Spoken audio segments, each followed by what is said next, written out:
Welcome back, Radiant Scholars. If you're looking for an easy but fairly thorough introduction to graphs, this is the video for you. So let's start off by looking at the coordinate system, and that's what I have on the screen right here. So you may or may not be familiar with this, but this is our x-axis, left and right, and this is our y-axis, up and down. So we can place points on this coordinate system to tell us how far they are away. And so each square on this specific graph is one step. And so let's say I put a point here. Let's call it A. Then the coordinates of our point A are 4 steps right and then 3 steps up. So we could write it like this. The right direction is positive for x, and then upwards is positive for y. So if you just vice versa that, going left means you're in the negative x direction, and then going down means you're in the negative y direction. So let's make another point, B. That's 6 to the left and 6 to the... to the what? 6 to the... oh my god, I said it again. 6 down. So that would be minus 6, minus 6. Now I have some other headings here, gradient and y-intercept, and that is related to lines. So the gradient of a line is, roughly speaking, how steep it is. And so the higher the gradient of a line, the steeper it gets. I mean, that's what it looks like. So we could draw a line like that. That would have like a gradient of 1, and then something like this would have a higher gradient than the first one I drew, because it's steeper. You can also have a negative gradient, which means that it's going down each step in x. So like that. It's kind of not a straight line. It's even going off the graph a little bit, but you should get the point, I hope. And so the way we actually find a gradient, we can look at 2 points on the same line and look at how much y changes over how much x changes. Because literally, the gradient is how much y changes per increase in x. So if I had a gradient of 2, for each increase in x, that is by 1, then my y would increase by 2. And so I could actually find the gradient between a and b right now. And the formula for that is actually quite intuitive. It makes a lot of sense. So we just do the difference in their y values. So minus 6 minus 3. And then divide that by the difference in their x values. So minus 6 minus 4. And that would give me minus 9 over minus 10. Or you could just say 9 over 10. Yeah, I actually drew a line with a gradient that's almost 1. So yeah, that's why it looks very close to the line I drew. Okay, now let's move on to the y-intercept. So simply, actually, no, do you want to guess what the y-intercept means? I'll give you a few seconds.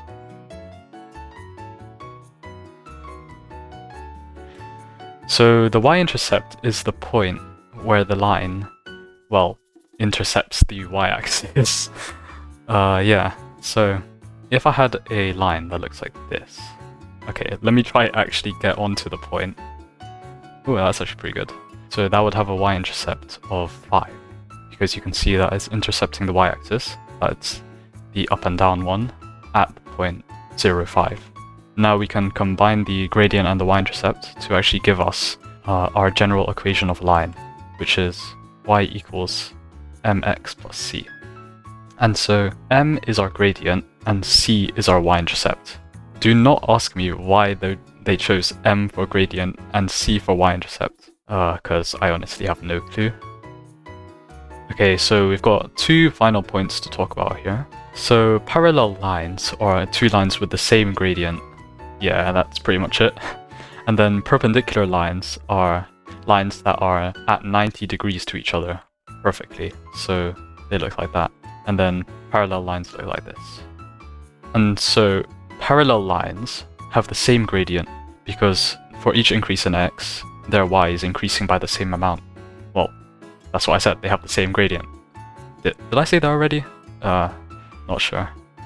And then perpendicular lines, well, they have something special about their gradients, which is that their gradients are negative reciprocals of each other. And so that might be a new term for you. Let's say this line here had a gradient of 2.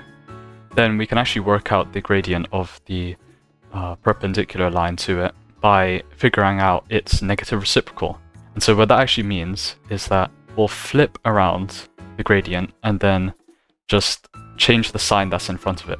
So what that means is we'll get 1 over 2, and then it will be negative. And that will be the gradient of this one right here. And m small p is just like perpendicular gradient. And so the way you could prove two lines are perpendicular is if you know their gradients, then you just multiply their gradients together. And if it is equal to -1, then they're perpendicular. And so obviously I just worked it out, so they are. But yeah, the product of two perpendicular lines' gradients is always equal to -1.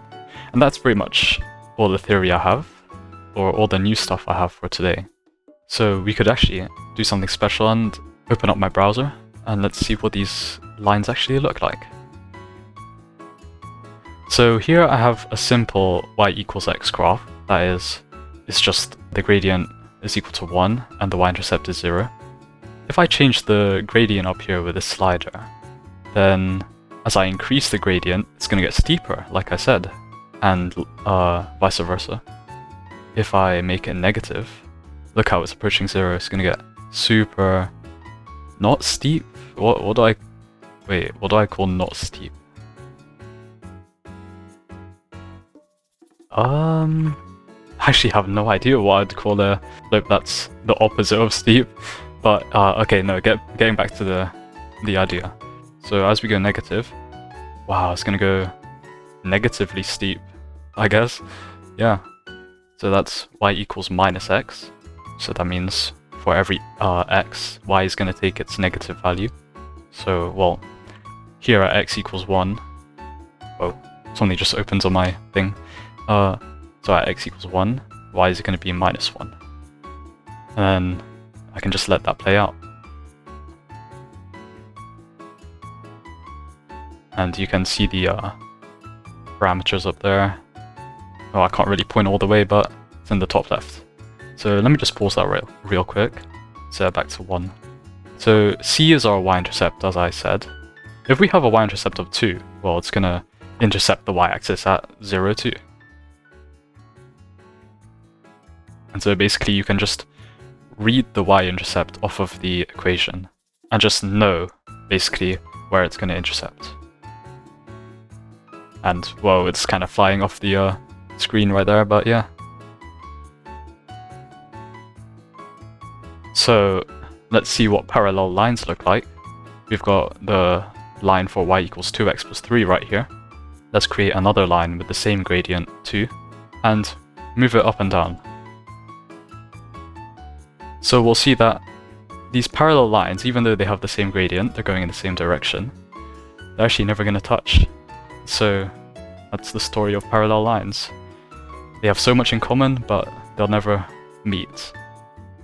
That's actually kind of sad. Here I have the line for y equals 3x minus 1. So let's make the perpendicular line to this that meets it at 0, minus 1.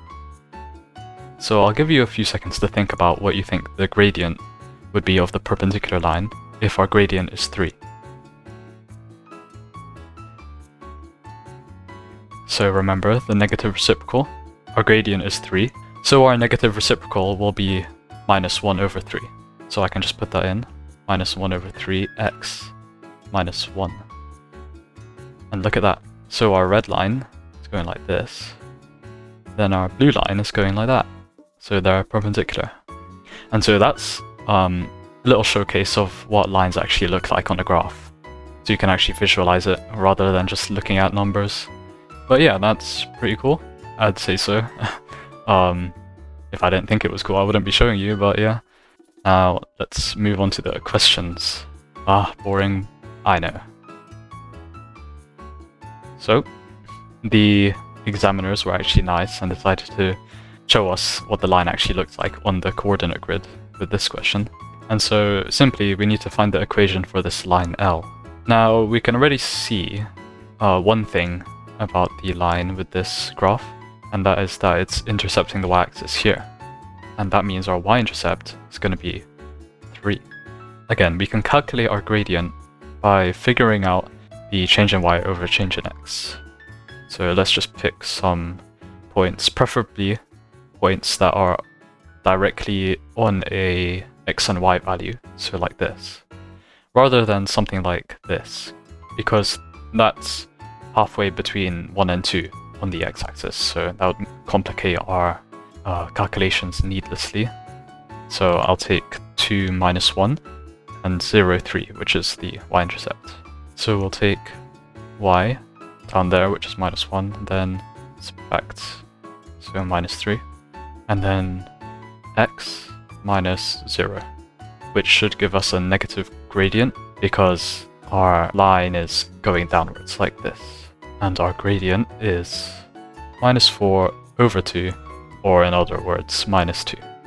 And so we've got our m, we've got our c, so we can just simply put it into y equals mx plus c. So we've got y equals minus 2x plus 3. Not too hard, is it? And now let's move on to our next question. And whoa, what's going on? Why have we got 2y equals 3x minus 7? Well, we can just divide both sides actually by 2 in order to get our desired form, which would be y equals 3 over 2x minus 7 over 2. And that will save us a lot of struggles trying to work things out. Let's read carefully what the question tells us, or is asking us to do, because it's asking us to find an equation of the straight line perpendicular to L that passes through 6 minus 5. And so don't be tempted to just substitute things in straight away like this, because we need to find the perpendicular line, and so that means we need to find the negative reciprocal. Our gradient is 3 over 2, so our negative reciprocal of that is minus 2 over 3. Now, our equation is going to be something like y equals minus 2 over 3x plus c. Now we can substitute things in, so we know y is minus 5, and then 6 is x, or x is 6. Why did I say it like that? That was kind of weird. And then we don't know c because we're trying to find the y-intercept. So let's just multiply that bracket and then rearrange to find c. And so I'm hoping, if I got this right, that our equation is y equals minus 2 over 3x minus 1. Just like that. And so actually, let's go back to my Desmos tab, and I could actually input those things to see if we're right. So 2y equals 3x minus 7.